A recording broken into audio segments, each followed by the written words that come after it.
ഗണേശഗിരി മുത്തപ്പൻ മടപ്പുരയിലെ ഈ വർഷത്തെ തിരുവപ്പന മഹോത്സവം മാർച്ച് 9 തിങ്കളാഴ്ച മുതൽ മാർച്ച് 15 ഞായറാഴ്ച വരെ വിവിധ ചടങ്ങുകളോടെ ആഘോഷിക്കുന്നു. ക്ഷേത്രം തന്ത്രി സനൽ മടയന്റെ മുഖ്യ കാർമ്മികത്വത്തിലാണ് ഉത്സവ ചടങ്ങുകൾ നടക്കുന്നത്.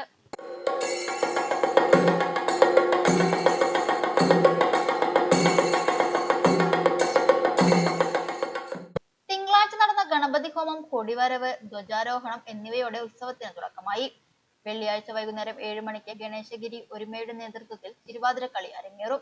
മാർച്ച് 14 ശനിയാഴ്ച ഉത്സവത്തിലെ പ്രധാന ആകർഷണമായ കാഴ്ചവരവ് വൈകുന്നേരം 4 മണിക്ക് മഞ്ഞക്കാട് കുന്നത്ത് തറവാട് ധർമ്മദേവതാ ക്ഷേത്രത്തിൽ നിന്നും ആരംഭിക്കും. കേരളത്തിലെ പ്രശസ്തനായ ഗജവീരന്റെ അകമ്പടിയോടെ കൈരിയാട് ചന്ദ്രമോഹനന്റെ പഞ്ചവാദ്യവും മുണ്ടമുഖ ജയന്റെ ചെണ്ടമേളവും നാദസ്വരവും ബാൻഡ് സെറ്റ് എന്നിവയോടെ ഘോഷയാത്ര ക്ഷേത്രസന്നിധിയിൽ സമാപിക്കും. രാത്രിയിൽ ഗുളികൻ പൂജയും ഉണ്ടായിരിക്കും. മാർച്ച് 15 ഞായറാഴ്ച പുലർച്ചെ സരോവരം ഭവനത്തിൽ നിന്നുള്ള കലശം എഴുന്നള്ളിപ്പോടെ ചടങ്ങുകൾ തുടങ്ങും. തുടർന്ന് ചാമുണ്ഡി വെള്ളാട്ട്, മുത്തപ്പൻ പാട്ട്, തിരുവപ്പന, വെള്ളാട്ട് എന്നിവയ്ക്ക് ശേഷം ഉച്ചയ്ക്ക് 12 മണിയോടെ മുടിയഴിക്കലുമായി ഉത്സവം സമാപിക്കും.